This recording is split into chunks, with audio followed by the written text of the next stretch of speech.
All right, what's up, guys? How's it going? It has been a while. Let me set up my camera here. It has been a while. I do apologize. Um, with everything going on, I honestly just have not been in the mood for anything. Um, Gosh, man, I wake up and I'm like in a bad mood, and I haven't even done anything yet. It's insane. Um, so anyway, we have the coronavirus and all that stuff to thank for that. And now we have this new uh, crap that we're dealing with, and it's just insanity. So I've just been, gosh, in a bad mood, angry, cynical, just agitated, and I apologize. I haven't been wanting to do much of anything. So, anywho, I hope you guys are doing good. And yeah, besides all that, though, Shadow Sentry is going well. In front of me, down here, I have a new double page spread that I'm working on. This is going to be page 24 and 25.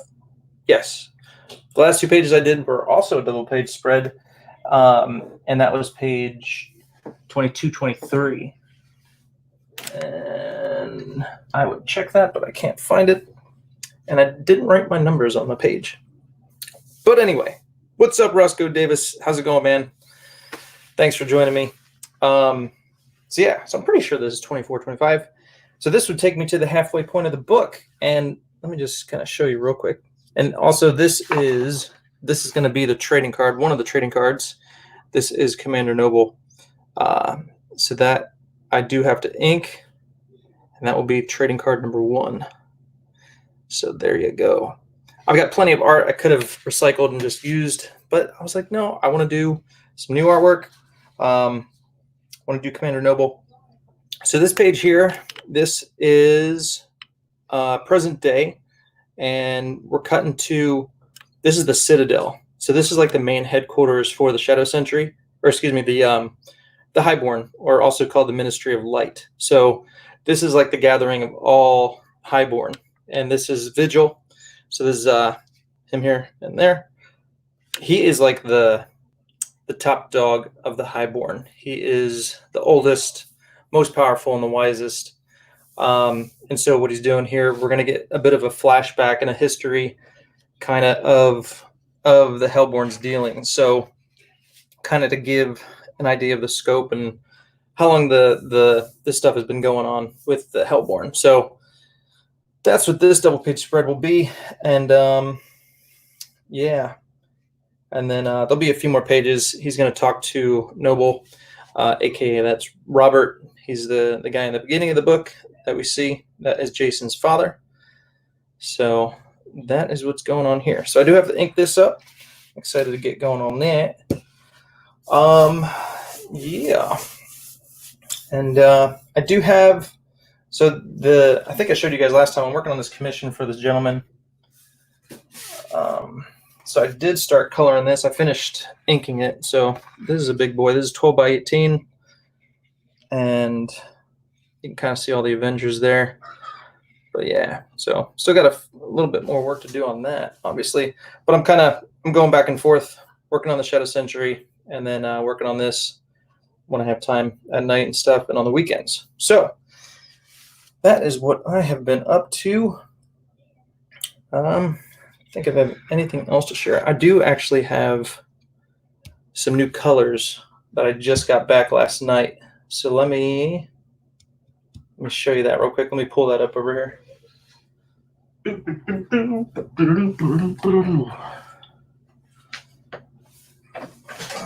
1 second.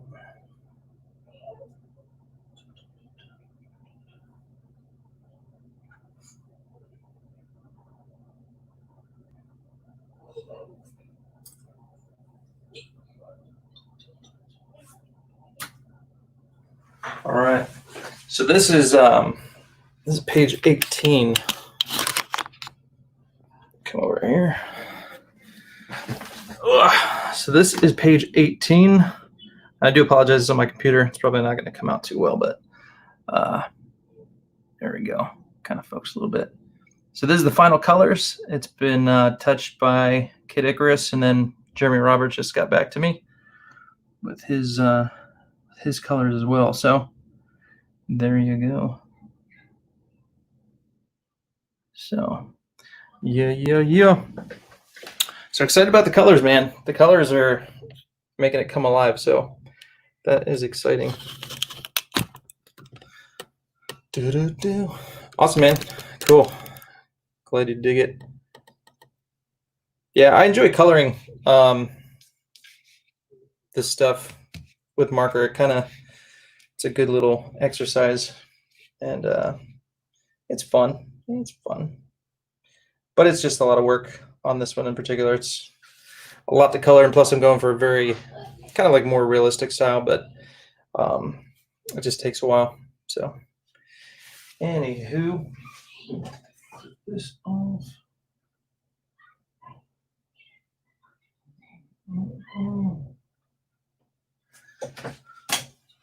So anyway, in the description, you're going to see some links I put in there. Because gosh, with everything that's going on, it's just aggravating and stuff. So I put a link in there for a really good sermon I listened to by Vodi Bakum on basically, is the Bible sufficient to solve race relation problems for us? And I thought it was really, really good. So I put that in the description. Another guy I found recently, his name is Officer Tatum. He is I believe he's a retired police officer, and really good insight onto everything that's going on. So I put him in there as well. He's a conservative thinker. So if you guys want to check out some people I agree with, I put those links in the description for you. But yeah, I just don't want to talk about it. I'm like so over everything. But it's just craziness that's going on. So, and like I said, I just feel, gosh, I feel just aggravated with everything, constantly in a bad mood. And so, yeah. So hopefully I can get some semblance of peace back. And I hope you are finding that as well. So, but it's been hard lately. So anyway, so I'm going to do some inking. I'm going to ink Mr. Noble over here. That'll be a good warm-up. So I'm going to do that.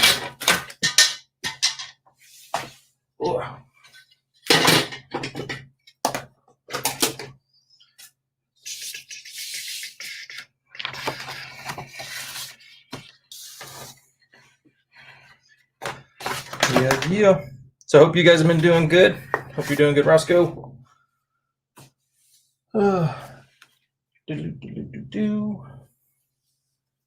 then, I don't know if you saw Drawn and Quartered last night, but here is my fantasized, I don't know if you'd call it that, but a Hellboy with a fantasy version of Hellboy. So there's that guy.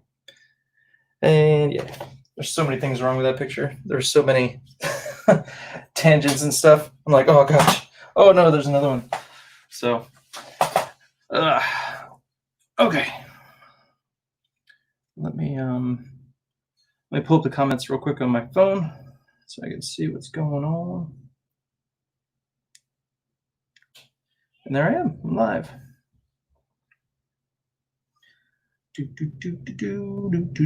What's up, Nikki Harris? What's going on, man? How's it going? All right, got that up. Cool. So I'm actually using StreamYard this time around. I've been having so many problems with Streamlabs. I'm like, you know what? I'm just going to go with StreamYard and see if it works better, because audio would be cutting out and everything would be pausing, and it was just, it's kind of annoying. So going with StreamYard. So hopefully this works out better this time around. But I'm going to get inking. So since you're just joining, this is Commander Noble. This is the trading card that is going to be given away with as a stretch goal. So I'm going to ink this bad boy up.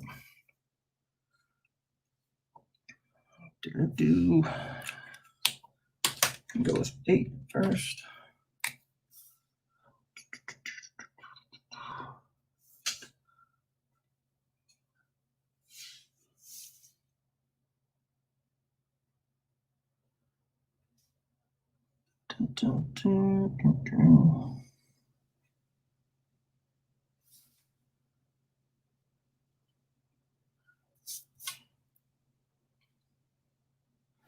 Been looking at some old X books.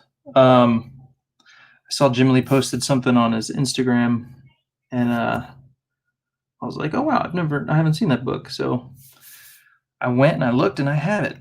And so, of course, he was posting about like Black Lives Matters and all that kind of stuff. But he posted a page from this book that he actually inked. So I thought that was kind of cool. So yeah. So I pulled that out, and it actually Art Thibert finished and inked this book. So I don't know what issue it was, but I know he was heavily involved with that series after like maybe the first 4. I wonder what happened to Scott Williams at that point, like why he wasn't inking Jim Lee as much. Maybe he went on vacation. I'll have to ask Art. Maybe Art would know. Because Scott Williams was inking Jim Lee since he was doing the Punisher War Journal. Was it the Punisher War Journal? Maybe it was after that. I know he had a different inker for Alpha Flight, Punisher War Journal. I'm not sure when Scott Williams first started, but maybe it was Punisher. I forget.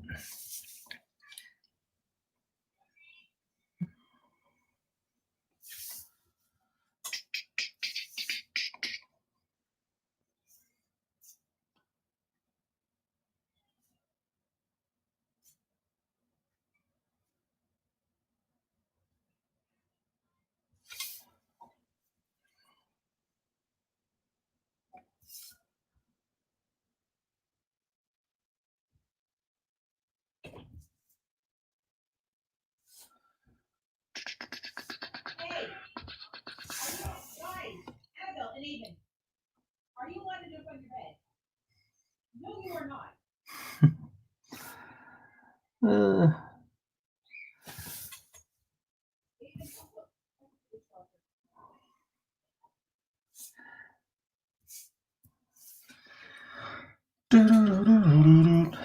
And I won't even talk about what it's been like being cooped up with the kids every day. All day. Every day. Oh, it's sanctifying.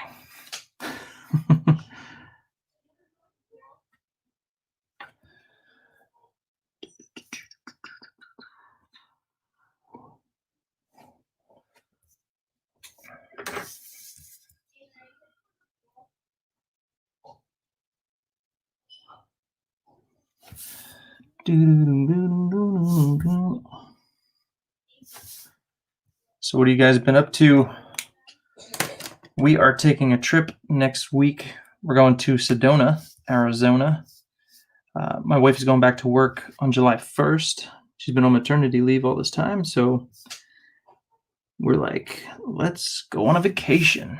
And actually, I don't know if it's all of Arizona, probably not, but I heard friends of ours actually just got back from Sedona, and they said you don't have to wear masks everywhere you go. So that'll be wonderful.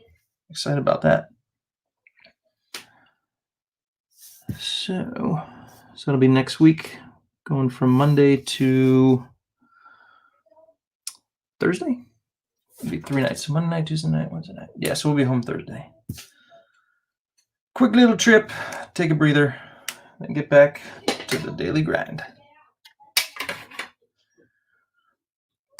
Take a little trip.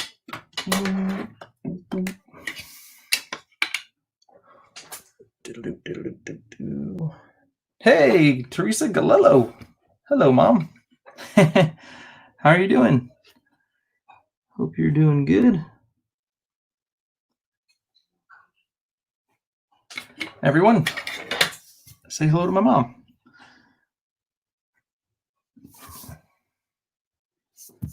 First time joining for the live stream. I'm working on, this is a, this was going to be one of the trading cards that is given away with the Shadow Sentry book. So working on that.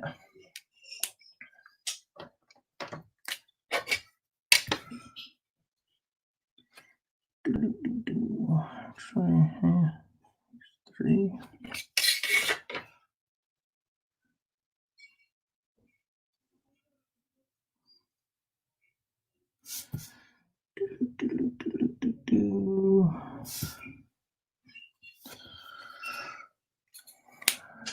Doing great. Cool. Sounds good.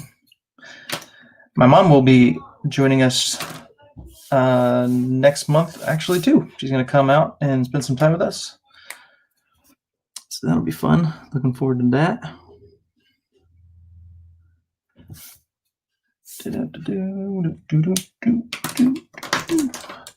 Let's see.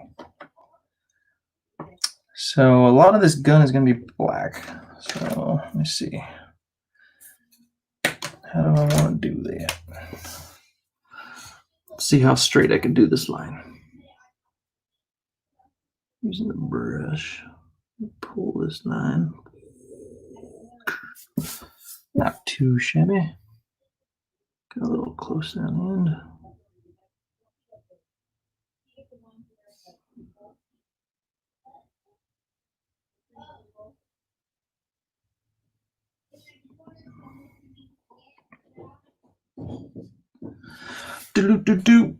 Nighthawk Warrior, what's going on? What's up, man? I'm doing good. How are you doing, man? Hope all is well.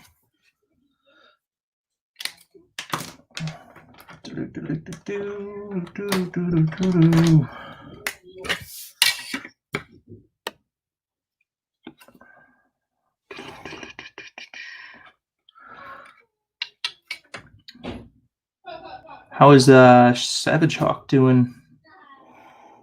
How's that coming, my friend? Shadow Sentry pages are good. I just showed page 24 and 25. It's a double page spread that I have to ink. It's all laid out and stuff. I will show that again, don't worry. Before the stream is done, I promise. But yeah, I got some new colors back. I showed those, or showed one page anyway. The other pages I haven't shown yet. It's got too much good stuff on it. But yeah. This is hey, Humphrey Bear. Christina Lynn, hello. Welcome. Thank you guys for joining me. This is a trading card, so that's what I'm working on right now. This is Commander Noble, also known as Robert. I got to figure out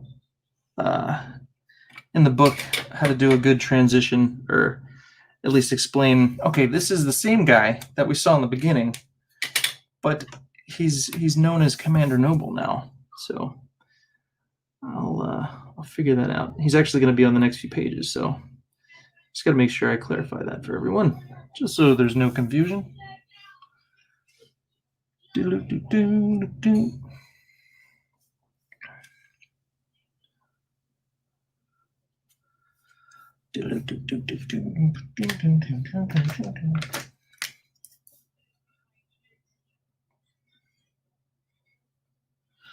So he's got this gnarly gun that I don't know. It's kind of futuristic-y, it's like a sniper rifle with then some like huge, I don't know, 50 caliber bullets on the back end. He's doing some hunting in the sewers, I guess. And you know, you gotta be prepared when you're in the sewers, because you don't know what you're gonna come up against. So he's got this big old gun. But the guns in the Shadow Sentry book, they're not going to be super realistic. They're going to be more of so there's one character, his name is Hardware, and he actually creates a lot of the weapons, so they're going to be more like just modified weapons, and I can just have fun with it. So him and Ganon are going to have some cool looking weapons.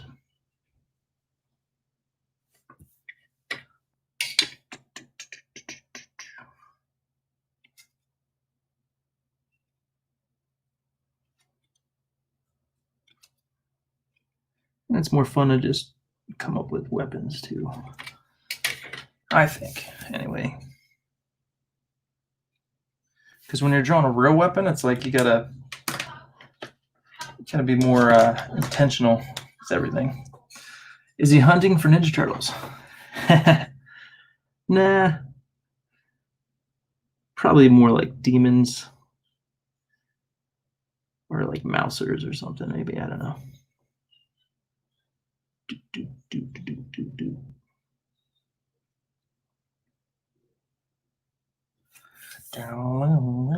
Have you guys ever seen my hold on, my Ninja Turtle Navy Seals? I don't know if I've checked that out. This is Ninja Turtles mashed up with Navy Seals. So I love guns and gear, and so these are the Ninja Turtles with guns. I've never seen that before, but in my world, the Ninja Turtles do have guns. So there you go. Swamp demons. Yes, swamp demons. Ninja Turtles in the Shadow Sentry. Lawsuit unless it's a crossover. Nope, no Ninja Turtles. I'd do a crossover with the Ninja Turtles. That'd be cool. Totally do it. I would do it.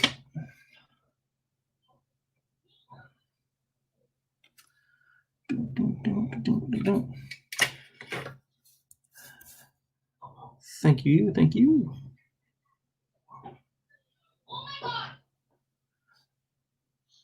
Oh no, I heard it. Oh my gosh.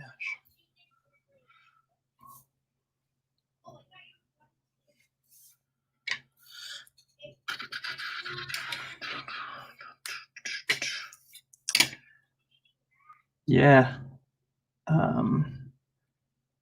Cyberfrog would fit really well in with the Ninja Turtle universe, I would think. That would be cool.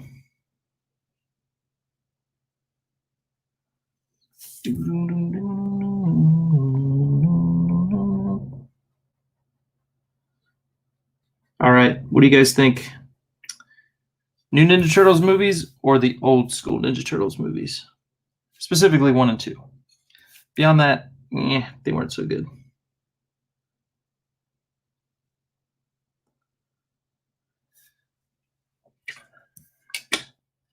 Even the old school cartoon, man, you can't touch that. That's like so good. Some of the newer ones are like all right, but the original, super good. Old school, heck yeah. That didn't sound good. Thank you, Nighthawk. Appreciate it. Which TMT series is my favorite? Series of movies? Definitely the first 2. And then cartoon, I'd have to go with the 80s cartoon.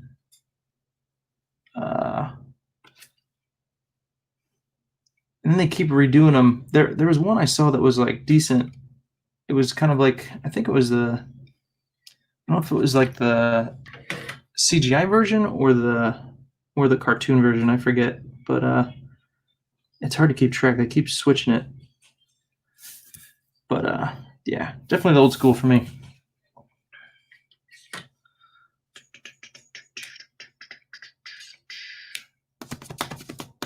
Team Ninja Turtles.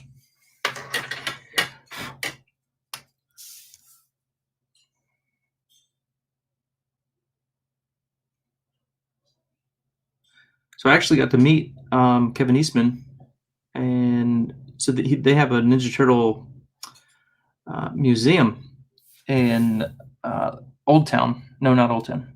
Liberty Station in here in San Diego, and it was cool because I I heard about it from somebody at one of the conventions that I went to, and somebody bought one of my that picture I just showed you with the Ninja Turtles with guns. Someone bought that and they took it over to his booth at a show, and he signed it. And so they came back. They're like, "Hey, he signed it." Blah blah blah. He's like, he said it was cool. I was like, "All right." And then I heard about this museum, so I went to check it out. And lo and behold, Kevin Eastman was right there. He was like standing there talking to some guys, and I waited till they're done, and I just went up and said, "Hey," and I was like, "Hey, I heard you saw some of my artwork," and I kind of described it to him. He's like, "Yeah, I did see that. That was rad." And so then we went. He took me inside and kind of gave me a little tour of the place, and then he showed me his office. Well, I don't know how much of an office it is. I don't know if he does work in there or not, but it's like a just wall to wall. Toys, just everything Ninja Turtle. So it was pretty cool. Got a little picture with him and all that good stuff. So it was fun. It was a cool memory. And yeah.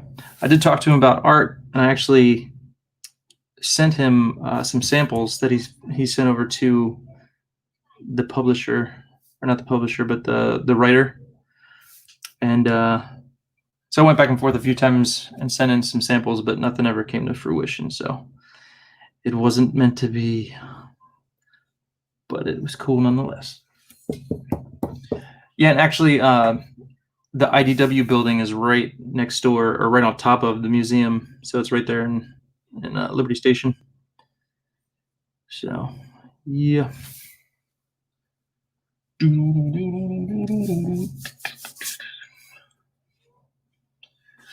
I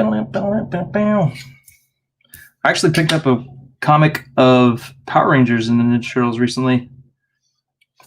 I just wanted to check it out, and the artwork is actually pretty good. So it's the only one I bought though. But I was like, you know what? Let me check it out.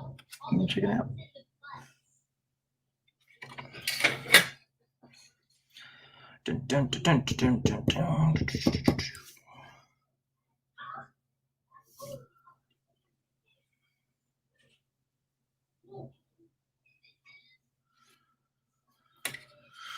All right.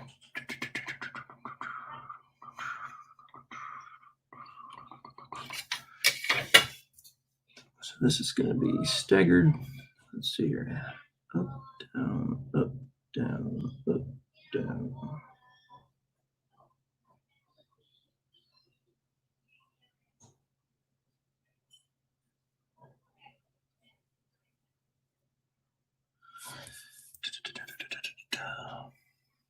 My favorite is Raph. Says Nighthawk Warrior. My favorite, I'm gonna have to go Michelangelo, because he's a party dude and he's fun, and he's kind of more my personality, I think. So I'd go with Michelangelo.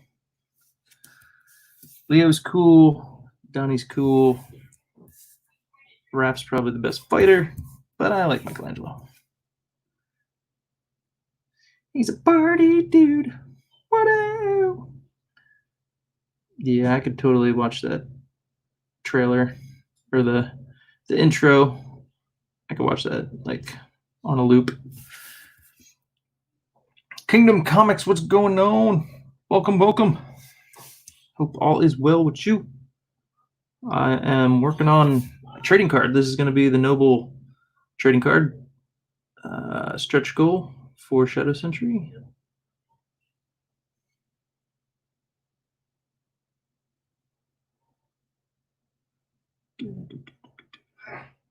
My baby girl, she's 2 months. She is now sleeping through the night.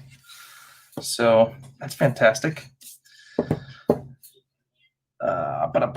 So Eric, does the Shadow Sentry have 25 pages or more? The final will be 48 pages, but right now I'm at the halfway point. Cool, man. Thanks for stopping in. So after I finish inking this page, I'll show you real quick. If you got to run Kingdom Comics, I'll give you quick sneak peek. This is the double page spread. This is 24 and 25. So this will be the halfway point. And so this is a scene where we have Vigil. Vigil is the oldest and wisest of the Highborn. And so they're meeting at their headquarters, their HQ called the Citadel. And he's kind of going into a brief backstory of the Hellborn and their dealings on Earth and how they came to be, and just how the evil one, Satan, has always been trying to infiltrate our world. And so the means of getting into our world through death's door is a new concept, but just a new version of the same old tactics, basically. So yeah. So I'm gonna start inking that soon.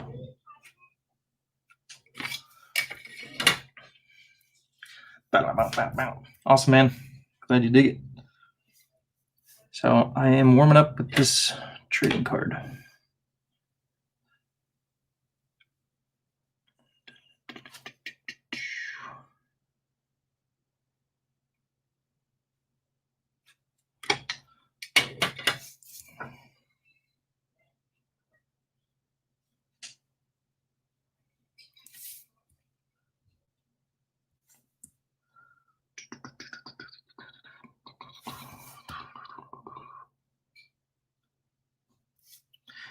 In the future, I'm probably going to have to change my stream times, because I was always trying to do like 11 o'clock, but I realized maybe it's because everybody's waking up later than normal because everybody's stuck at home. Well, we are anyway. I'm sure a lot of people are, but so I'm just waking up later. And then by the time I get rolling, it's like 11:30, 12 o'clock. So you guys might notice I am going to stream later than normal, but I do intend to get back on a regular stream schedule. So I do apologize for the absence on the live streams. But as I said earlier, I am just so irritated lately. I don't know what it is. I haven't been in the mood for like anything. It's the whole Corona thing. So, anywho, hope you guys are handling it well, but I've just been in a sour mood. I was talking to Zach Bradley a little bit last night when we were doing Drawn and Quartered, and he's like, yeah, man, I had to get off social media. He's just been, kind of similarly, you just get on social media and you just get in a bad mood, and you're just like, man, what the heck? So, anywho.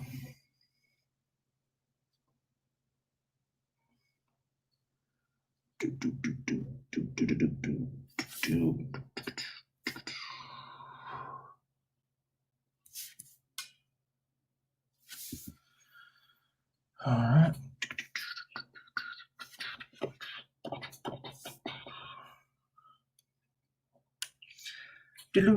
Eric, did Popefire ever talk to you about me for getting a copy of Shadow Sentry from her fundraiser?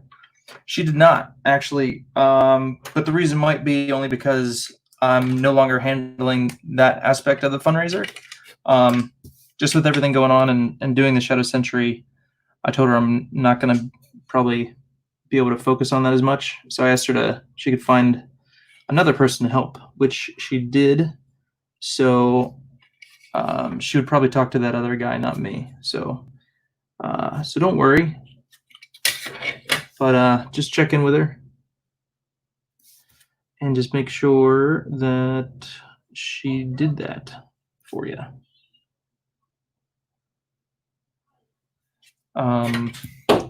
Actually, though, you know what? Yeah, double check with her, because the last I heard, she might have been stopping doing the fundraiser, actually. I'm talking about Comic Titans fundraiser, guys. She was running into some issues and stuff, and so she might have just stopped doing that. But and if you can't get a copy of Nighthawk, let me know. I'm sure somehow, some way I can get you one.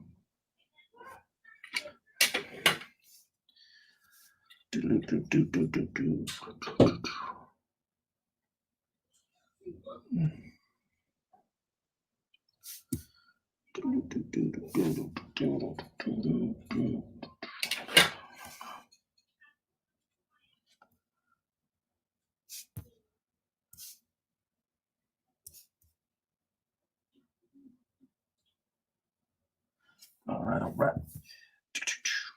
I just backed your comic. I almost forgot. I was gonna as soon as I had the money. Awesome, man. Thank you. I appreciate that. You will not be sorry.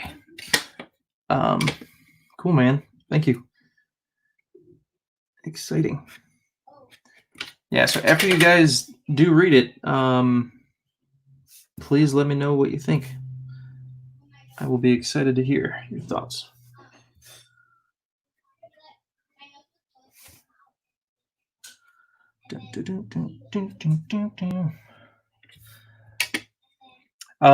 The next time I post an update on Indiegogo, I will show some more colored pages, and I'm sure I can find a few more inked pages as well that I could share.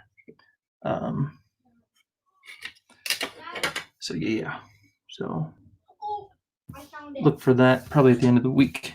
I'll do another update.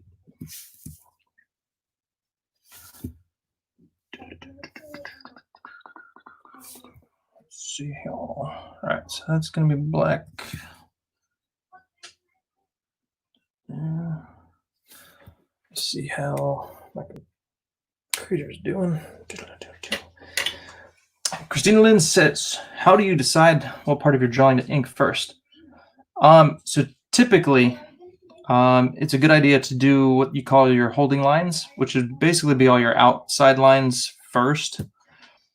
I, don't always do that, but so I typically, I'll try and go like from the outside in, and then background usually I'll save for last. But yeah, because the outer lines typically are going to be thicker, and they kind of they wrap your image in their nice fluffy black lines, and you want these outside lines to be thicker, and they kind of create shadows and stuff like that. So typically what I should do is all my holding lines first and then work my way in. And typically your lines will get smaller as you work your way into all the little finer details too. So, but again, I just hop, skip, and jump around my image for whatever reason. It's the ADD in me. I don't know. So, yeah. Does this come inside the comic? This will be not necessarily inside the comic, but I mean it'll be in the bag and board with the comic. And I believe we're up to 2 trading cards, so you're going to have 2 of those. And then pretty soon, I haven't really been able to focus on it too much. That's why I haven't mentioned it any longer. But I want to have another perk that is sketch cards from the Drawn and Quartered guys. So when we did the Drawn and Quartered episode of Shadow Sentry, I have some artwork from Elliot Fernandez, Matthew Weldon, and who else? Kevin Sharp. So I'd like to do a trading card set just with their artwork and offer that as a separate perk. So I will do that. I just gotta get it all together, get them colored and all that good stuff. So that will be coming down the pipe, and I'll let you know when that's ready to go. So there is potential for more trading cards if you guys like that kind of stuff, for sure. So, but you'll have 2 from me, and then those ones if you like. But it's cool to see other people's take on your characters, for sure. It's fun. And there's my baby girl. She's saying hi.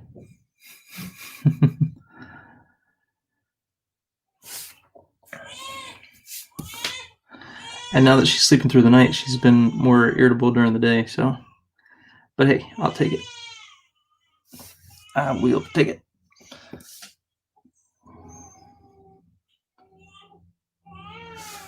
Doom, doom, doom, doom.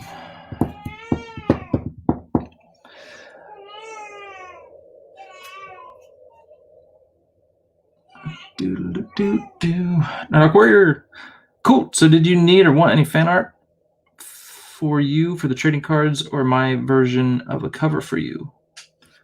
Congrats. Thank you, man. I do have the fan art that you already gave me, which I am gonna put in the book in the first or second issue. So I do have that. As far as a cover, we'd have to talk about that. You are more than welcome to shoot me some rough sketches if you like. I'll take a look and we could try that if you want. We got to work on your action poses, though, my friend. Seems like all of your characters are just standing there. So we need to work on getting you some action stuff in there. How's that? Do you have any advice on how to do a pre-launch for Indiegogo? Is it easy?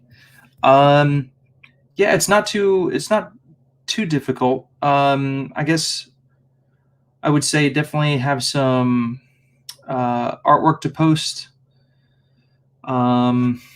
It lets you upload, I think, videos, pictures, and all that kind of stuff. It's not, for some reason, for me, it didn't seem as user friendly as the actual campaign page. It was weird. Like you're on the actual campaign page, you can post pictures, that will display fully, and then but on the pre-campaign page, you're limited to like a small box, which is kind of lame. So for comic book pages, it doesn't work well. So you can just do parts of it, parts of the page, and that kind of thing. But yeah, it's pretty easy. The pre-campaign page is just to get your email list up. So in that regard, it's very easy. So yeah, I think that's it on that.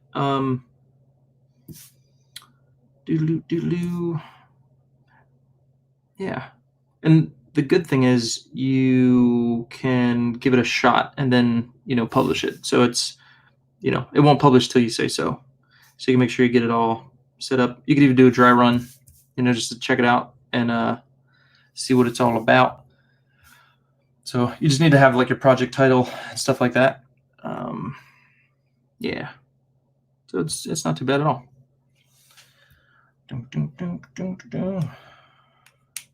So you see, I'm back to going on the inside. I need to do the outside first.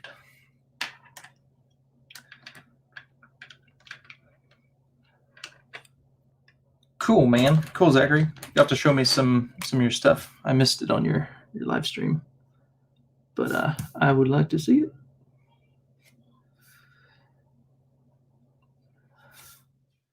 But when I first started drawing, man, all I would do is just people standing there with like, little to no pose at all. So it's just how it is, man. You'll get there. Don't worry.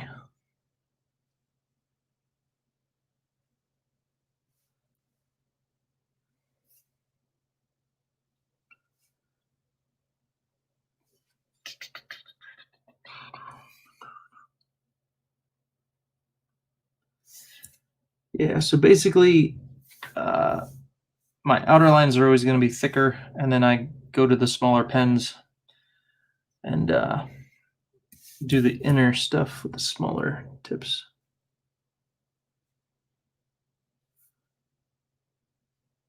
Plus, I'm filling in a lot of shadows. That's pretty much how it is. You're welcome, Humphrey Bear. No problem. I think a computer would be easier, Nighthawk. Oh, do you suggest using a computer for the setup of Indiegogo campaign or phone? Yeah, I would definitely do a computer. I think it would be a lot easier that way. Cool. All right. Let's see here. Get this knife out of the way.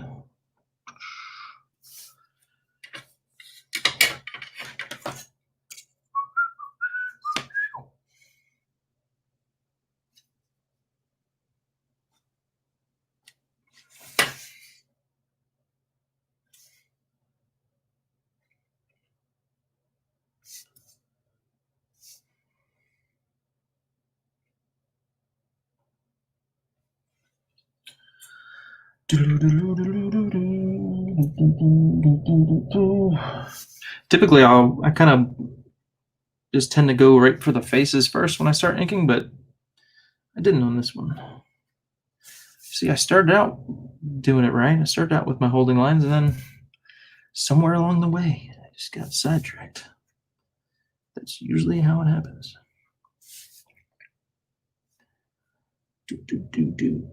But typically the faces I usually want to be like exact and really good. So sometimes I might start in a different area so I can get warmed up, and then I'll move on to the face when I feel like, all right, I've got my lines down, the pen's working how I want it, and then I'll move in for the kill.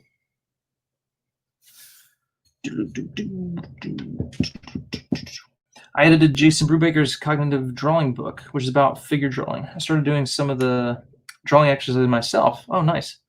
Since my sketchbook is mostly, floating heads. It's funny. Cool. Has it been helpful? Have you noticed improvement in your drawing?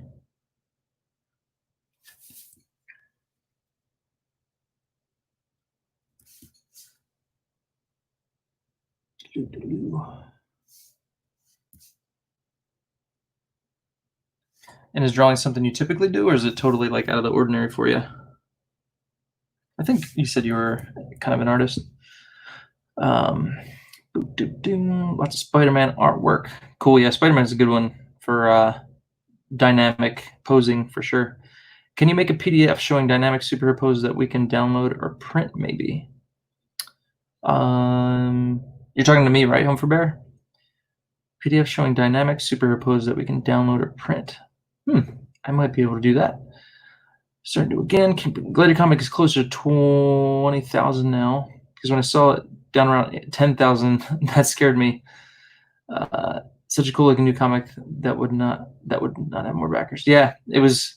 I remember when I was down near 5,000, I was like, oh man, like I was seriously wondering if I was going to fund, because it got to 3,000 fast, and then took a while to get to 5,000, and then it shot up, and yeah, so that was good. But yeah, so yep, I'm not sweating it too much. I mean, I wish it was more, but I know, once people read it and get excited about it, my hope is that it'll just kind of gain more following from there, and hopefully the next campaign will be even more. So looking at it in a long-term way, I'm not gonna stress about it. Yeah. Eric, do you plan to do a sketchbook of action poses? I never thought about it specifically for action poses necessarily, but I do have a sketchbook, but it's more just a little bit of everything. But I have thought about doing, like a collected book for, drawing and offering tips and techniques and stuff. I've thought about that, but it would have to be something that I put together down the road. But yeah, drawing books are great. Some of them, sometimes they're hard to find good ones. And so I'm glad Jason Brubaker's doing one. And I always go to like How to Draw Comics the Marvel Way. That one's a good one. There's that other company. I have one. Let me see. This one down here. Where is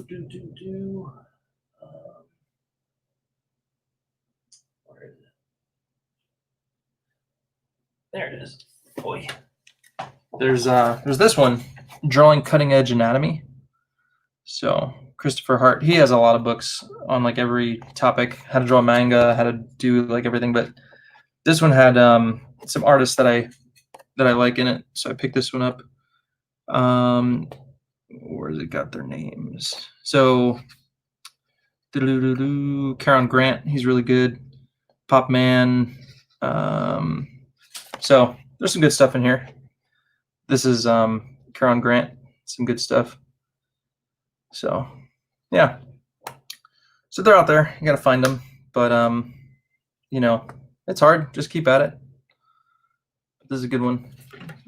This is more like the breakdown of your figure and stuff. So yeah. But then there's Bridgman. Can't go wrong with Bridgman. But he's super old school, and you gotta have patience for that book. So, but yeah, Mike got me on to Bridgman when I first started doing my internship with him, and it was very helpful. Difficult, but it was helpful. So, if you've been around Mike for any length of time, I'm sure you've heard the name Bridgman.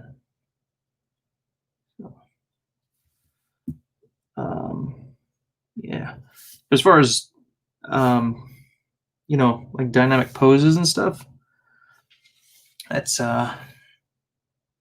it's difficult. Because you got to kind of know how the body works and functions and all that stuff to make it believable, if that makes sense. So, Gary Shipman quit Twitter on Tuesday. I don't blame him. About ready to quit social media altogether, for sure. Yeah. I'm only 3 days in, so it's just been how to practice drawing things from memory so far. Okay. I used to draw a lot. Now I'm getting back into writing and drawing in my free time in between editing projects. Cool. Yeah. Do you do it more for,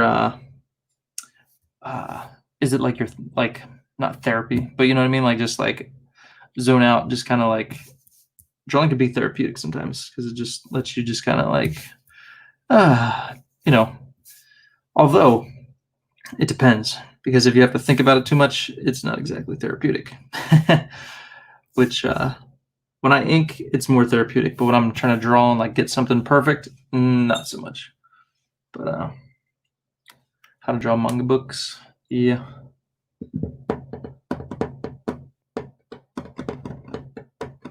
Humphrey Bear has been making his first comic, Pluto Magoo.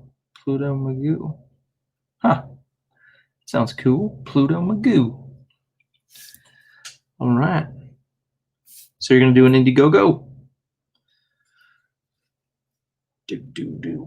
Would an anatomy book be helpful for an artist? Yeah, for sure.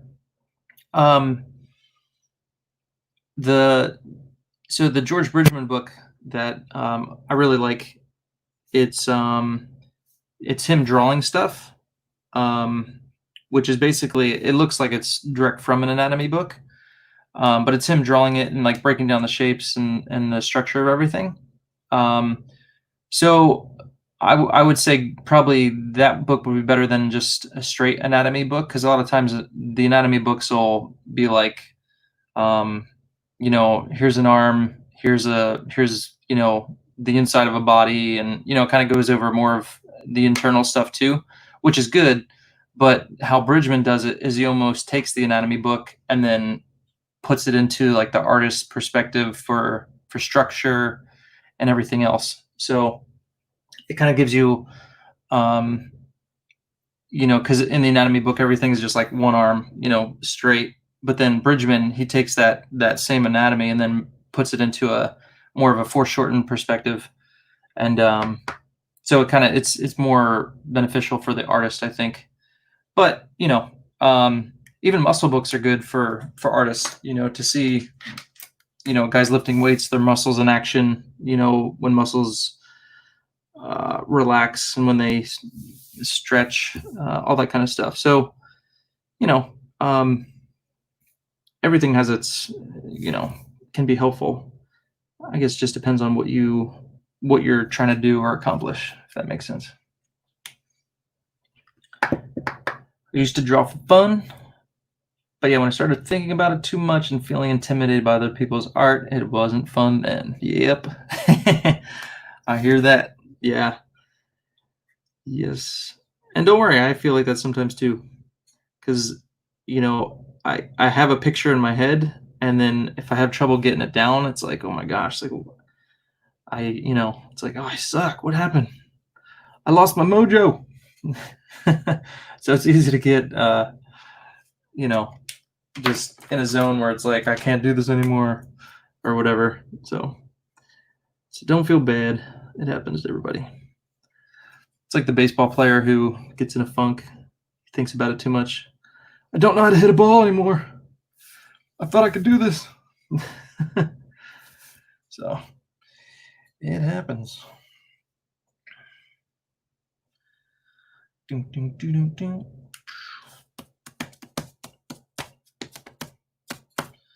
Nighthawk Warrior. Cool, man. Keep drawing, bro.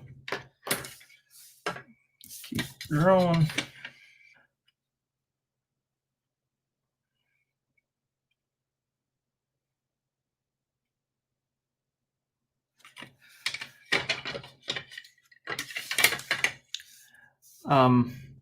My mom was doing those coloring books, but they're more like the super intense coloring pages.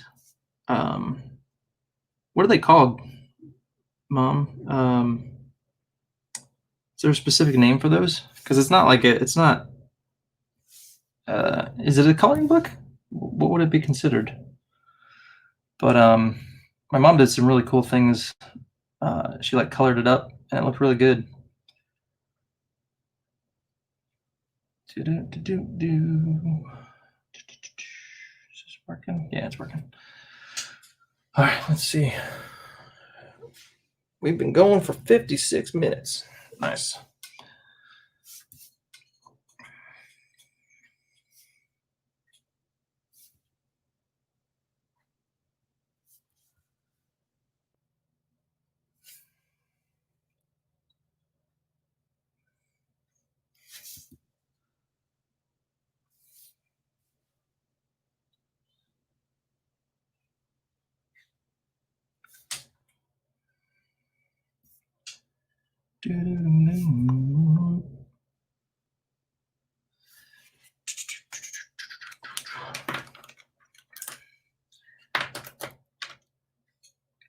Yeah, there's times I'm drawing and I second guess all my lines, and they call them adult coloring books. Yeah, that's what I thought.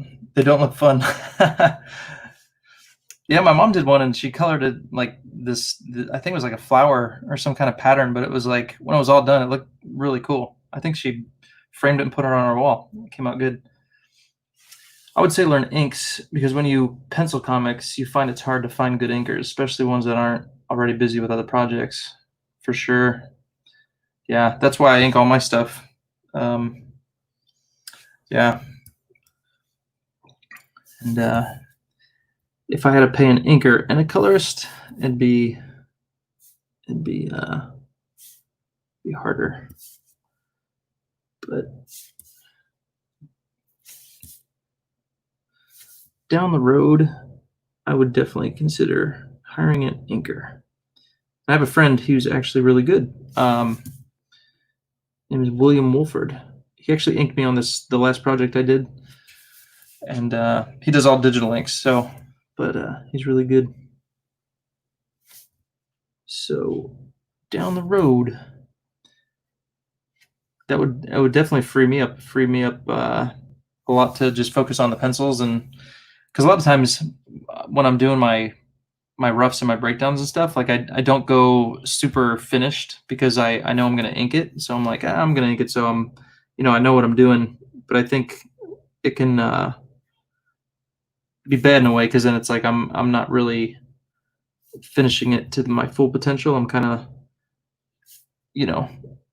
leaving it a little bit open, and then so the final product might not be as honed in as I might like, I guess, if that makes sense. How do you feel about digital drawing? I've tried it, and for me, I find that I'm more proficient and I'm quicker with pen and ink. So it's kind of like Um, yeah. And two, it's definitely a different technique that I'd have to learn because it's a little bit different than when you're just, drawing like this. I mean, it's kind of similar, but you have the pen and then you have all these different brushes. And so, yeah, I think there's just a lot more to it. So like anything, I think it's a skill that has to be learned. And I'm not like, I don't want to learn it. I'd rather stick with what I know. Clip Studio to ink some of my pencil sketches. Yeah. I do have Clip Studio, but I haven't messed around with it enough. But again, it's hard. It's like, especially when you have deadlines and you're working on a book, it's like, oh, I can't go learn this right now. I got to finish this page. So, there ain't nothing wrong with it. My friend William, who does things for me, I think that's what he uses, Clip Studio Paint, and gets some really good lines. So it can be done. It can be done.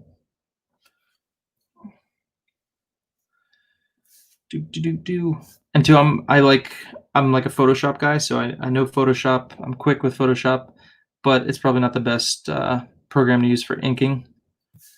It seems like a lot of the lines are like fuzzy and they're not super crisp. But when I see Williams inks, they're like nice and crisp and look really good. So I think I would have to use Clip Studio for that if I wanted to do digital inking.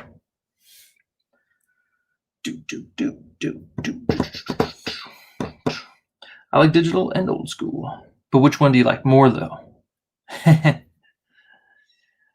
I guess it depends on what you're doing too. Because like cartoony stuff, I think is perfect for digital inks, and then if you have like comic book stuff, could totally work too. I think, I don't know, my style, it might be harder to find a good digital inker that could do, a lot of the cross hatching and stuff that I do. But yeah, I'm sure they're out there.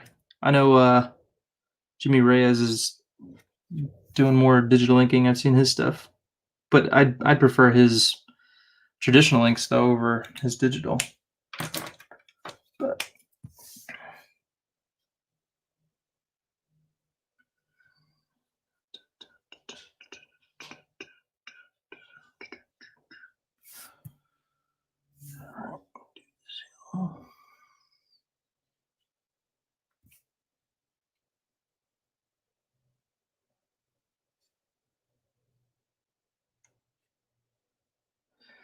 yeah, I need to find an inker that is really good with the quill and the brush. So I think that would help my work a lot more than even how I do it. I am using a brush, but I'm not proficient with it. And the microns are good, but you can get better lines with like a good brush or a good quill. So yeah.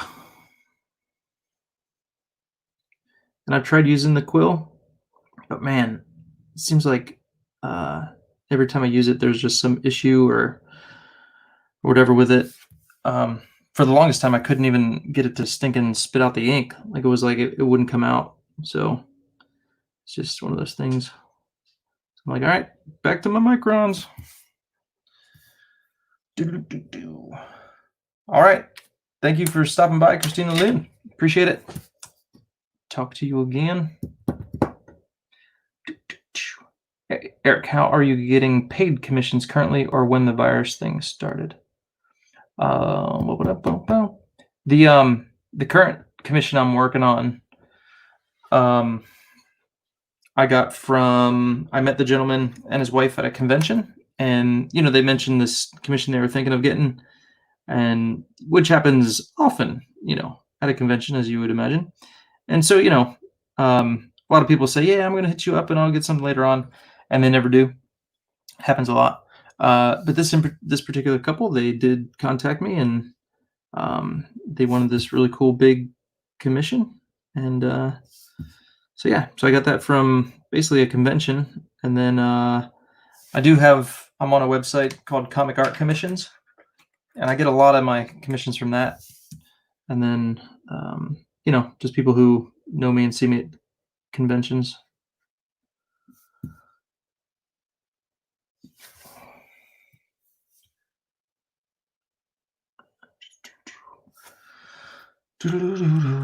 What's this character's name? This character's name is Noble. This is Commander Noble. He is Jason's father, and he is the leader of the Shadow Sentry. So that is who you're looking at right now. So all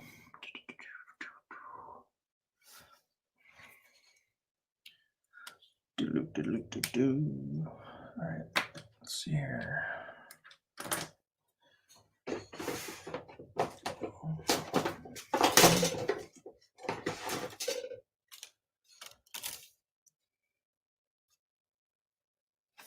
see, right about there.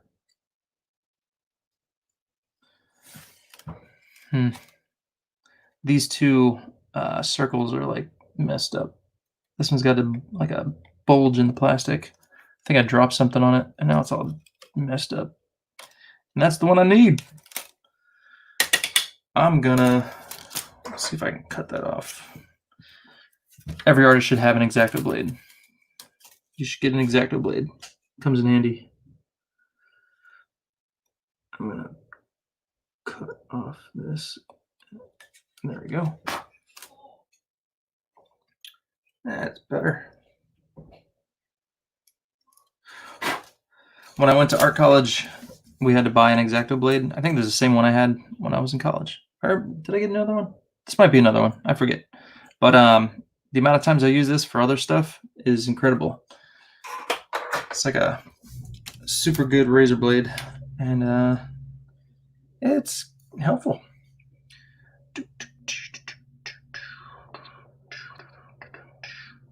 Commander Noble. Sheldon Martin, what's going on? I like that. Noble. That's right. He will shoot you. Do not give him any bull. What do I got? I got 3. Oh yeah, I was gonna do a circle. Let me do this circle.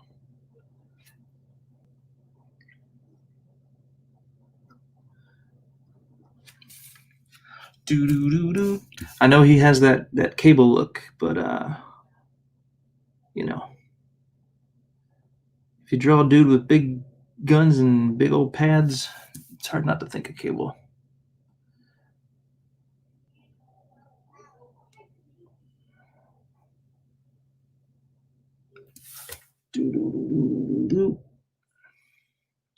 But Commander Noble is a military guy, so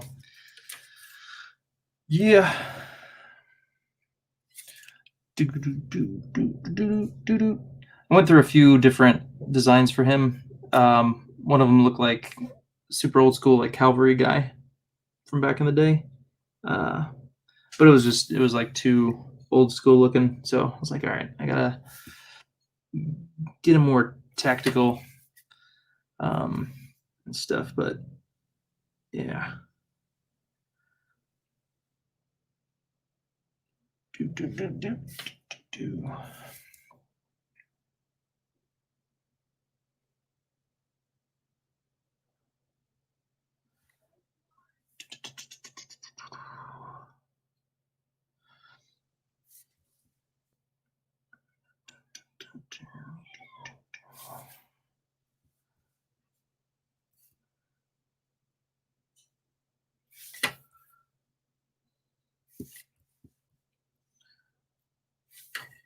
All right, strap down there. All right, thanks for stopping by, Mom. I appreciate it.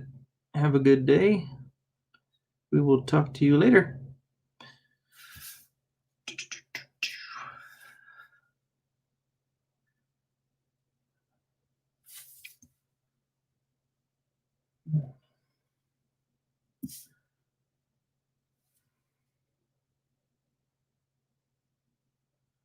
Kingdom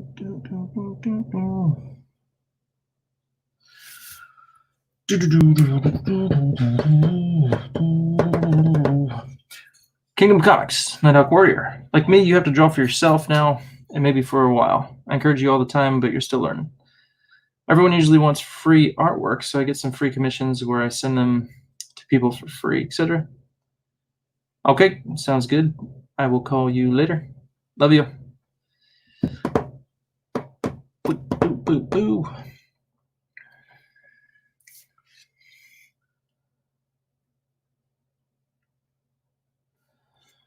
All right.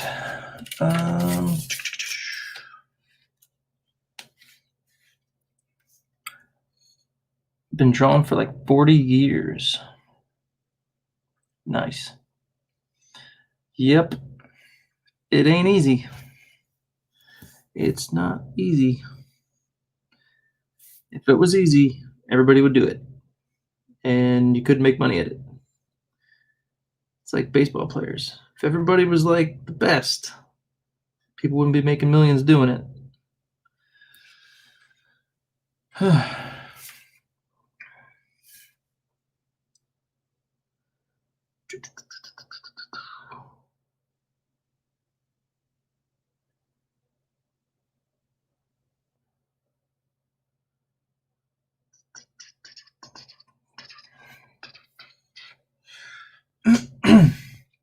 Sheldon Martin, random question. How long do chicken eggs last before you wash them?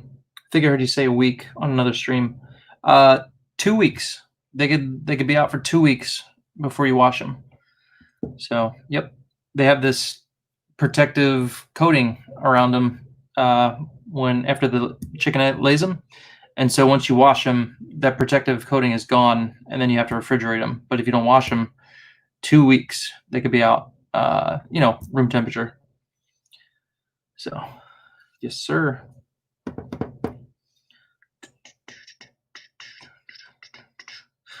The whole virus thing, it could be that people are saving money, just because they're not working or not going anywhere, so they just don't have extra money to spend. So that could be it too.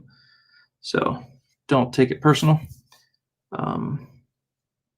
So I've had some people contact me for stuff, but that could just be because they got their stimulus check and now they got money to burn or whatever, or got their taxes back. Who knows? But so I've had some people contact me, but it hasn't been a whole lot as far as commissions go.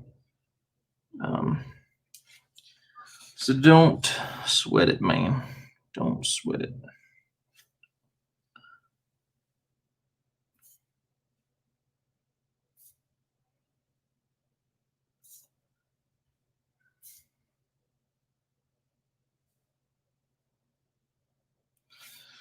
I really like this paper. It's nice and smooth, but sometimes it's like maybe I'm using too fat of a pen. Like only works when it wants to. It's weird. This paper, I get it from Walmart. It's just it's like the thicker cardstock.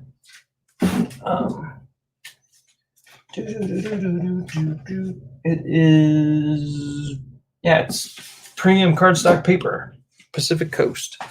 It's really nice and smooth, and I typically like it. It works good, but sometimes. So this is like a thicker cardstock. It's 8.5 by 11, but it's not just typical, copy paper. So it's definitely a lot smoother. But yeah, sometimes it could just be my microns are going out and I need to change them. I think about they last me about a month, and then I have to switch them out because they just they lose their edge or whatever. So that could be it too. But it just seems like the lines aren't doing what I want them to do,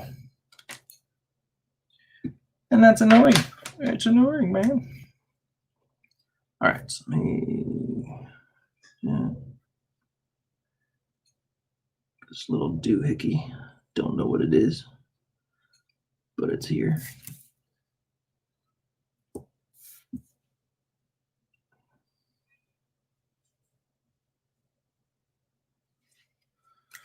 Dun, dun, dun, dun, dun, dun.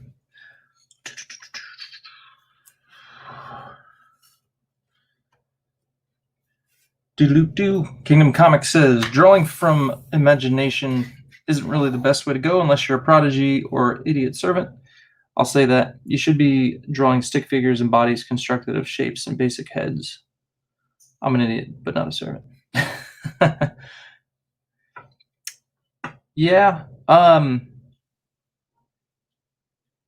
The shapes and the figures, the stick figures, I think are good for like figure drawing. For sure. I think you should always start with that. Start with a stick figure and kind of work up the shapes with the circles and stuff. For sure.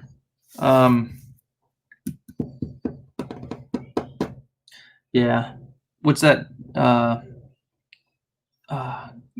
Kyung Gi or something. The dude who just like starts drawing and just busts out this amazing stuff. Unless you're that dude, I think you do always need to start with some kind of underdrawing, like you said, for sure. And why am I still using my number 3? And it's not working. Do.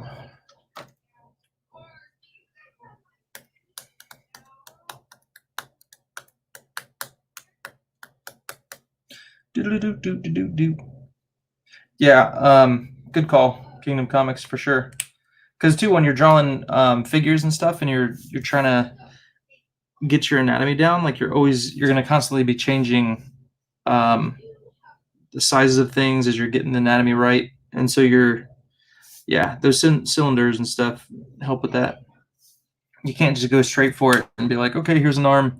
You gotta start with a very loose underdrawing.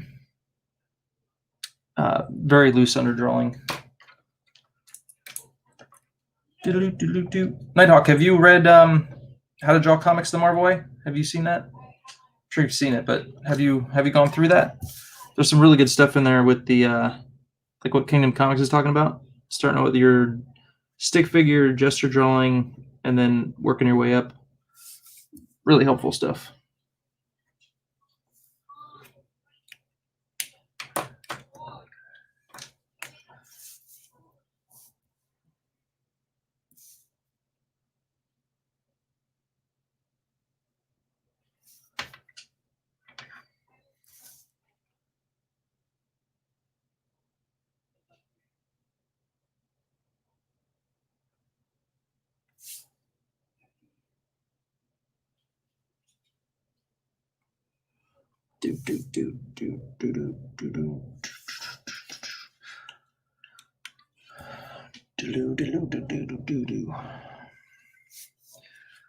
All right, let's see here.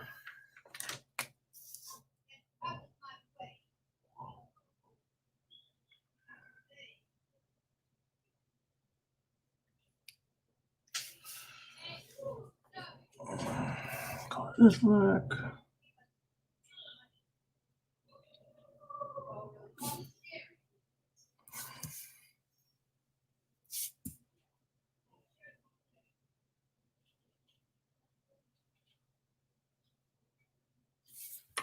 All right.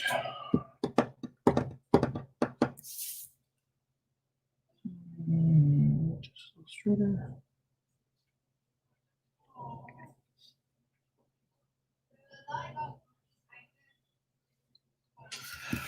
All right. Okay.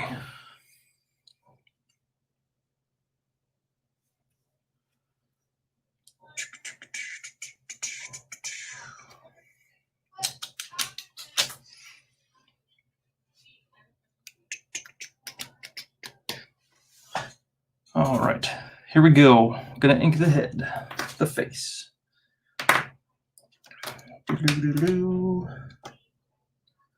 Do I want to get a new number 3? I think I do.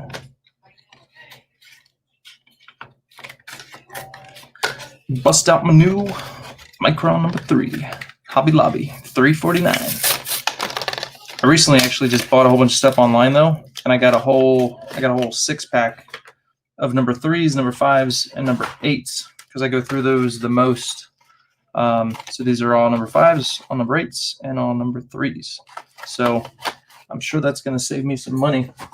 Typically, I would go to Hobby Lobby and I would just buy the, it's like the 6-pack, and you get the 005, 01, 02, 3, 5, and 8. But I just go through it so fast. This will save me some time. So, because this one's new, we start in a different area. Yeah, that's, oh yeah, I like that. It's much better. And too, when you bust out a new pen, it always starts out smaller and thinner, and then it just, over time, it gets thicker. And pressure that you use.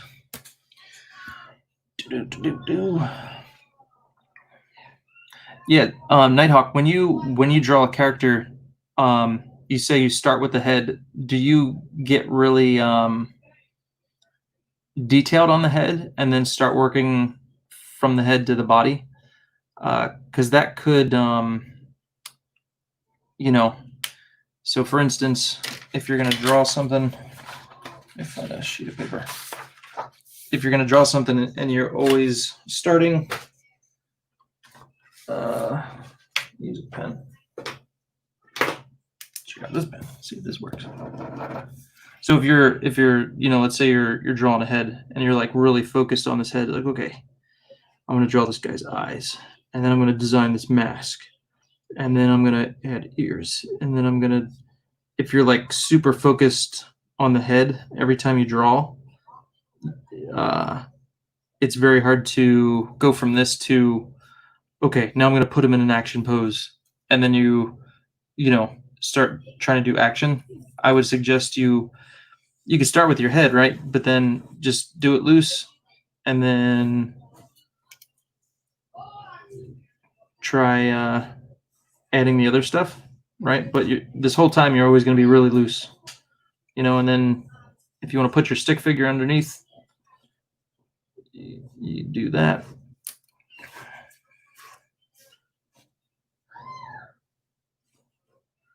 But so it's kind of like incorporating a lot of things. So gesture drawing is like really, you know, just like very loose, right?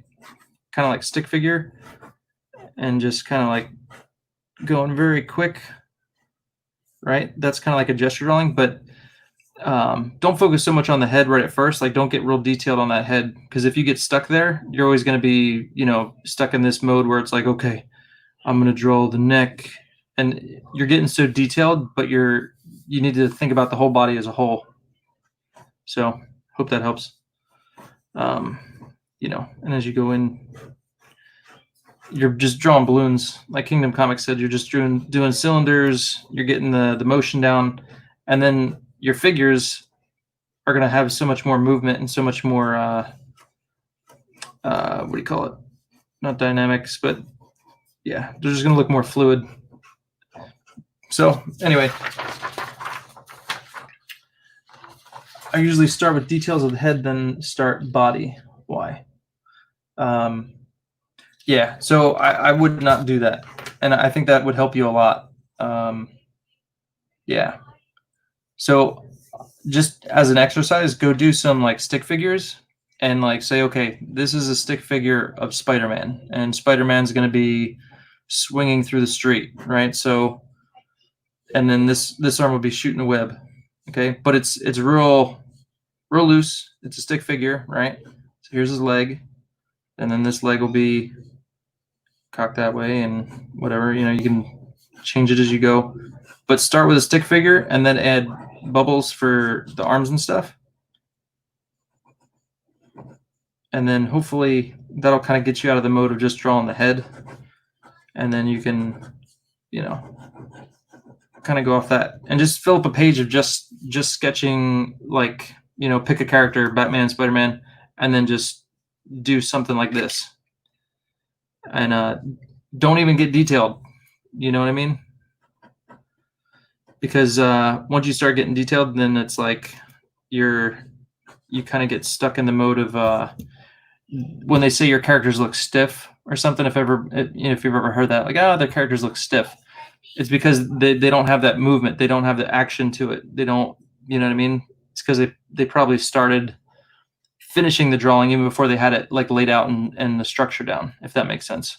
So don't start here unless you want to get stuck in that mode. You want to get here, add some action, add some movement, and just get used to doing this kind of drawing first. So hope that helps. But definitely check out How to Draw Comics the Marvel Way. There's a whole section on that kind of stuff and doing the gesture drawing and all that. It's very helpful. Definitely for action stuff, I would highly recommend that. Okay, back to the head. Here we go.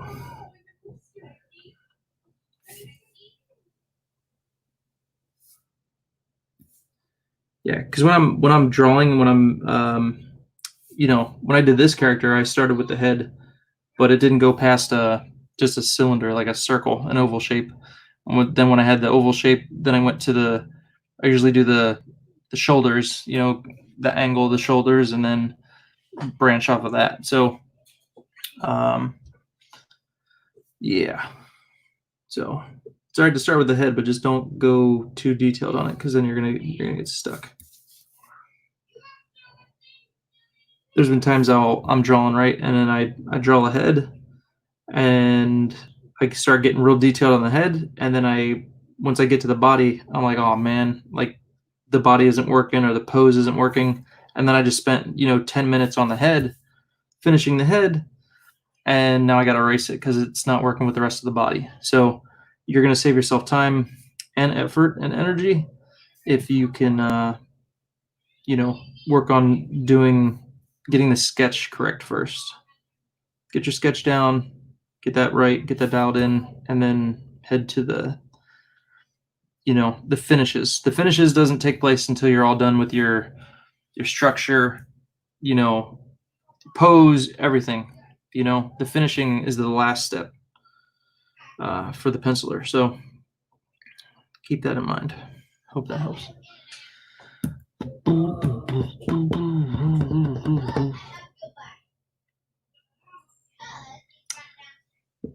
I'm not sure why I start with the head and detail the head. I don't know why I start like that. It's just it's habit, buddy, and you got to break the habit, because that's just what you've always done and that's what you do. So, and trust me, I was there, and it's just a matter of breaking the habit. So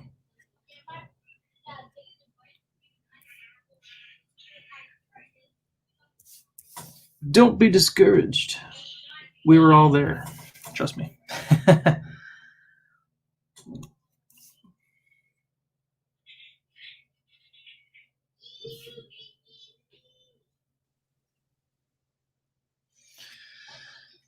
right.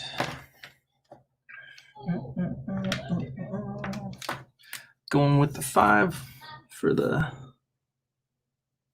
shading.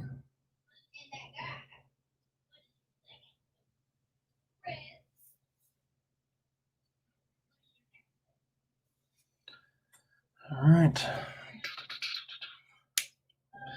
I don't know if you know about Brian Proctor's channel or not, but he has tons of very good videos and also connects artists with other artists to help get projects done. That's cool. Who's That Kingdom Comes? I've heard the name before, but never seen his stuff. I think I just heard that name for the first time the other day, actually. I'll have to check that out.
Alrighty, let's see here.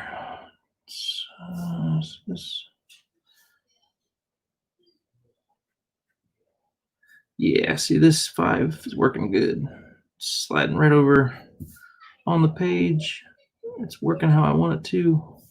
But that 3, for some reason, that was not working for me. So, know when to change your pens. That's something I had to learn. I was always like, nah, the ink's still coming out. It's working. So I wouldn't throw it away, but, you know, it was working, but it wasn't working like it was supposed to. And so, you know, my lines would be all wacky and jacked up, and then you use a new pen and you're like, oh my gosh, this is amazing. Why didn't I do this sooner? And then like you just repeat the whole process again. So like it's one of those things, man. It's just learning. Just like learning to sketch it and don't get detailed until the sketch is done. It'll save you lots of time. So Eric, I guess I have to redo the first 4 pages of my comic if I start drawing differently, right? You don't have to, no, but it'll definitely help your comic to be consistent, you know. But what I would do, an idea, what you could do, keep going, keep drawing, right? Finish your comic, and then after you're done, if you want to go back to some pages and you know, maybe touch them up or something. But I would wait till you're all done the comic and then go back. You know, because you're gonna, depending on how long it takes. I mean, you're constantly going to be growing, and you're constantly going to be changing. You know, maybe not style as much as maybe techniques. So that's just it's always going to happen that way. So you know, just kind of roll with it, and don't spend too much time. You know, because if you go back to page 1 and then start messing with it, then by the time you get to page 15, you might say like, oh, I got a different style, or I'm doing something different. And then you're going to go back to page 1 again, and then you're going to change it. And then you're going to get to page 15 again. You're like, oh, hey, I'm doing this different too. So, you know, you could do that all day long. So just finish the book, and then, you know, go back and do some stuff if you want. That would be my suggestion. So, do.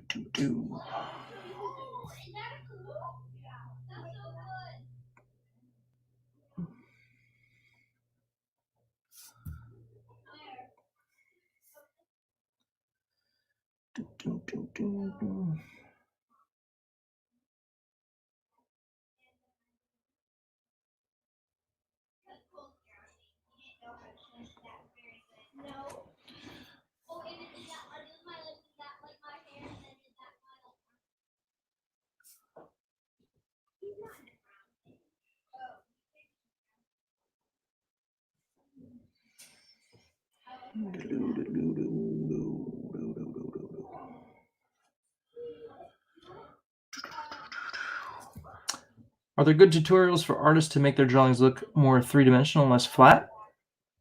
Like on YouTube? I'm not sure.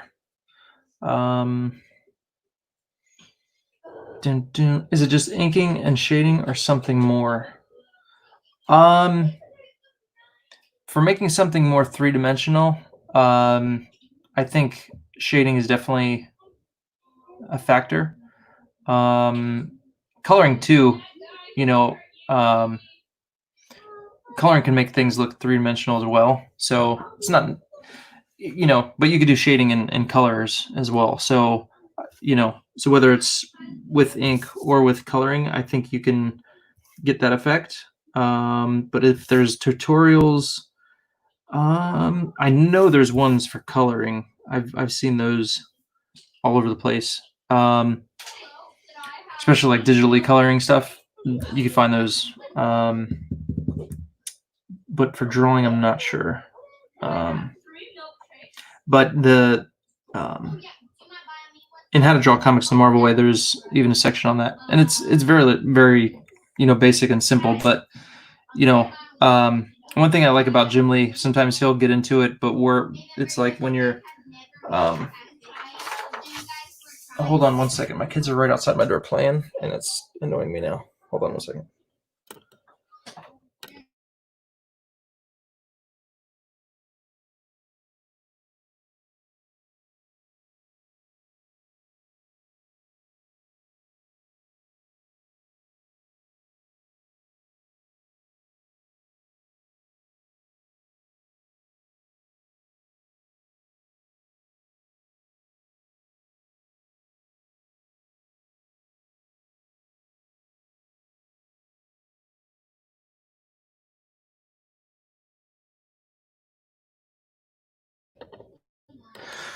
Okay, sorry about that. I was just out and couldn't think straight. There's a lot of there's some good, and it depends too on what you're doing, like what your medium is. Like if you're talking about pencil or ink or color, so but you've probably seen this 1,000 times, but there's a circle. But now if you want to make it look three-dimensional, you got to know where your light source is. But you start shading it and adding your shade. And of course, if there's better pencils for this. There's all the different 5B, 4B, HB.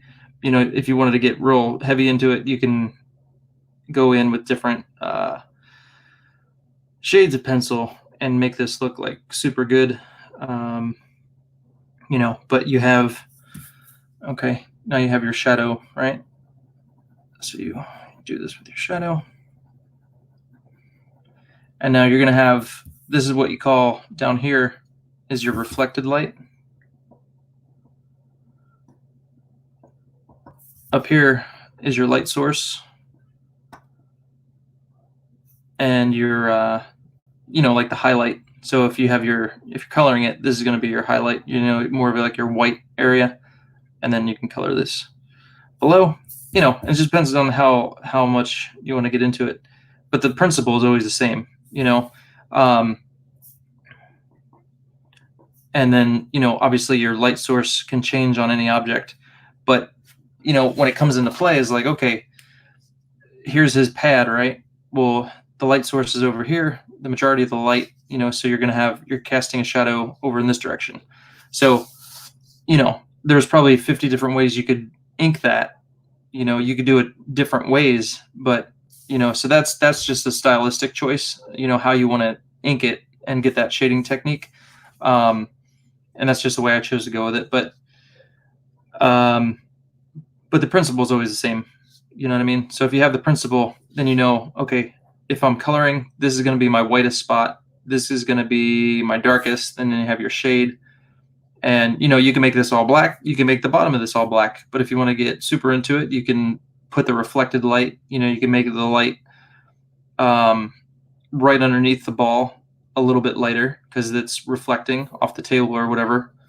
So the principle is always the same. And then you just apply it to, your human body. If you have an arm, think of your arm as an oval. You know what I mean? So it's just a shape, right? And then say this is Spider-Man. He's shooting his web, right? So all these things are shapes. So you're gonna shade it down here on the underside. If you want to leave some reflected light area, you can do that. Or if you just want to color it all in black, bicep, So it's just knowing shapes, and then the less light will be up here. So you could do like a feathering technique. But so techniques are always going to change, but knowing the principles behind them, I think is what's going to be more beneficial. So, but again, like the shading and stuff, the three-dimensional stuff is going to come after you get down your anatomy and stuff when it comes to humans. If you're drawing a landscape or the inside of a building, that's a whole nother thing. But that's, again, the principles are always the same because it's If it's a flat surface, it's just, that's easier to do in coloring, obviously, but you just add shading to show where the light is and where the shadow is. So hope that helps. Do you ever look back at your older artwork and judge it harshly, but everyone else likes it, but you don't? Yeah, probably. Man, I remember I did that one video. I showed like some old school work from like high school and stuff. And yeah, some of it's like, oh man, like, so yeah, you're constantly growing, and even it could be like a year, later or something, and you look back at a drawing that you did a year ago, and it's like, oh man, that's not that good. So that's always gonna happen. Yeah, that constantly happens, because you're always getting better. As long as you keep at it, you're always gonna grow. So don't stop practicing. Practice. Faux show. Okay, I need a smaller ink pen. I'm gonna finish up this face, and I will call it a day with you guys. Thank you so much for hanging out. It's good to be back with you. Sorry I've been gone for a while, but like I said, next week I am going to be out of town, but I'll try and stream more frequently. I think I'm past the I don't know what you call it. I'm just over everything and ready to just get back to some normalcy.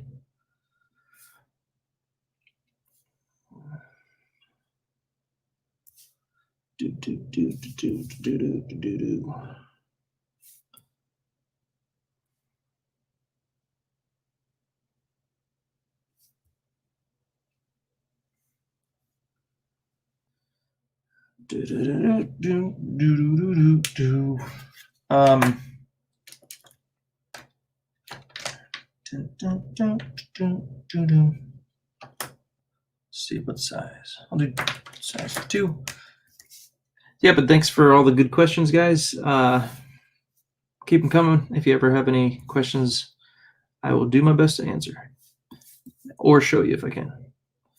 But yeah, the good thing is there's tons of books out there. There's tons of with YouTube. I mean, you could probably find anything you're trying to do, which is good. So if I have those resources, I'll let you know. But it's hard to, going to art college for 2 years.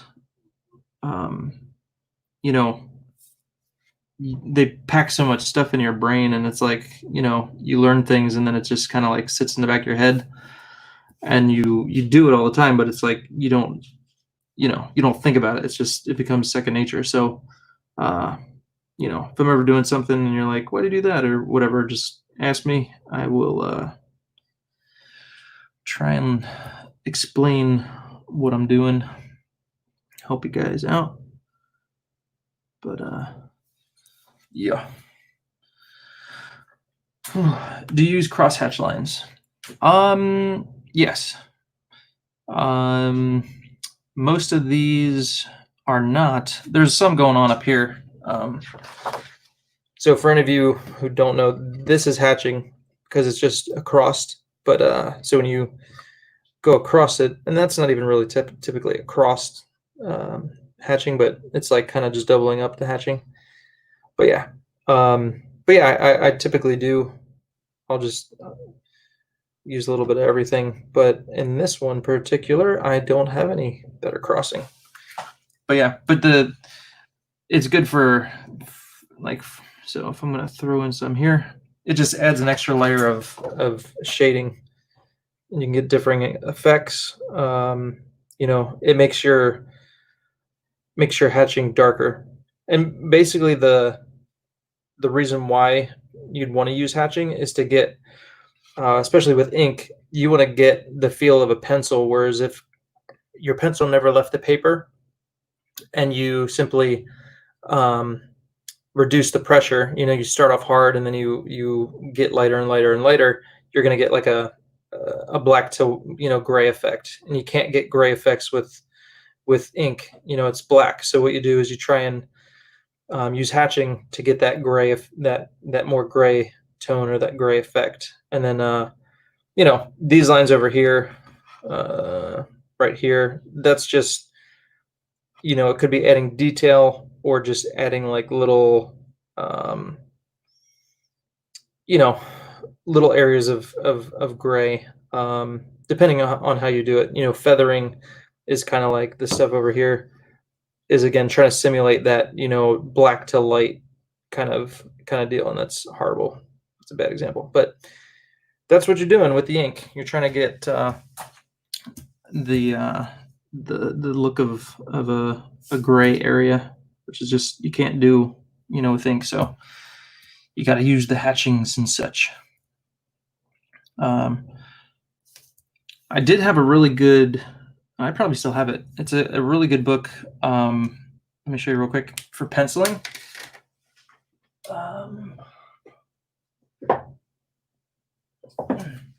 So this is simple, pencil drawing techniques, but it's helpful because if you look at, and here it gets into all probably the 3D stuff that I just showed you, adding shading and stuff.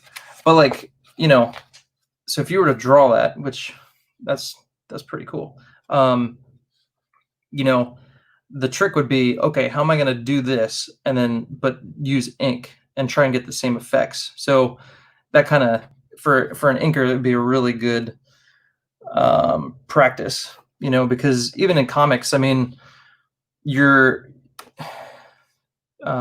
me try. There's one in particular I remember looking at. Okay, like something like this.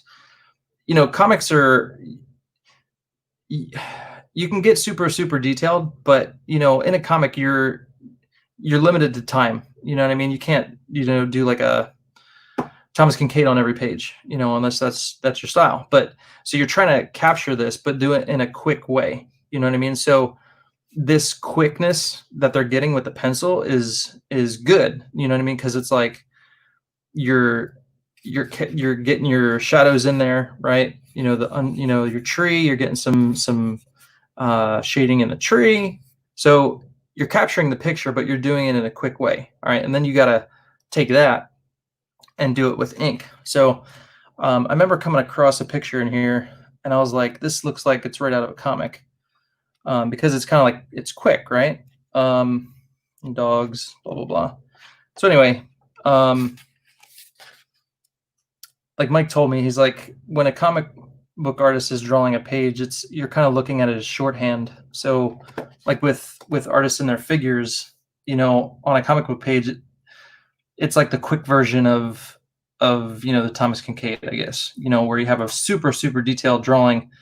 We're not, a comic book artist isn't going for hyper realism. You know what I mean? We're just trying to capture the image. We're trying to, do it in a quick way. And so what you're seeing is more like the shorthand version. So anyway, doing like going to a book like this and just looking at the pencil techniques, might be helpful, to see like, okay, this is what the realistic looks like. This is what you can capture, quickly with the pencil. So yeah, I hope that all makes sense. But anyway, and there's some color stuff in the back too. Yeah. Oh, yeah.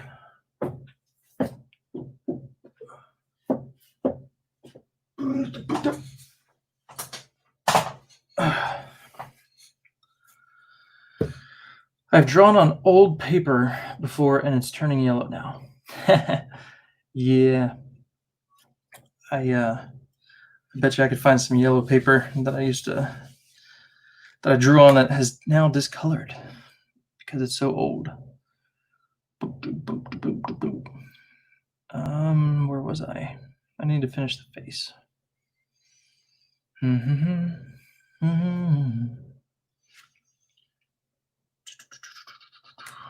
Let's see. And I think this should probably be darker down here. I'm just gonna go.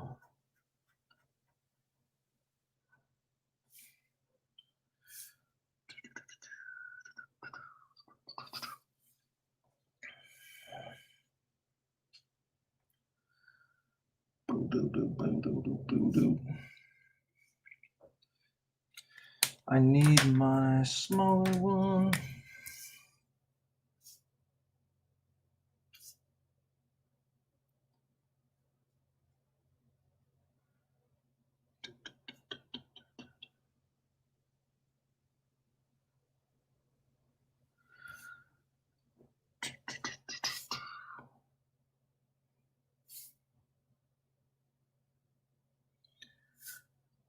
Let's see here.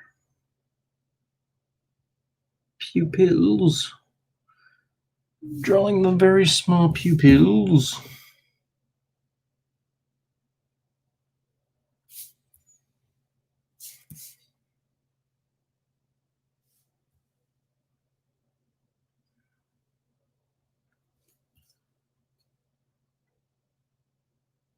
Now I'm just noodling around with it, trying to get as dark as I want stuff. This is 005. Let me go a little bit thicker.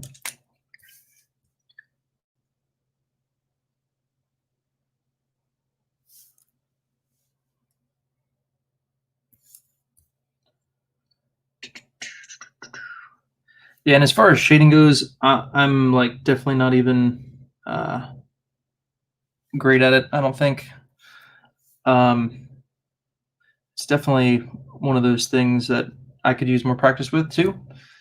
Because like even now as I'm messing with the face, like I could tell that under his neck should probably be darker, and there should probably be more cast shadow, from this big bright light that's on his back.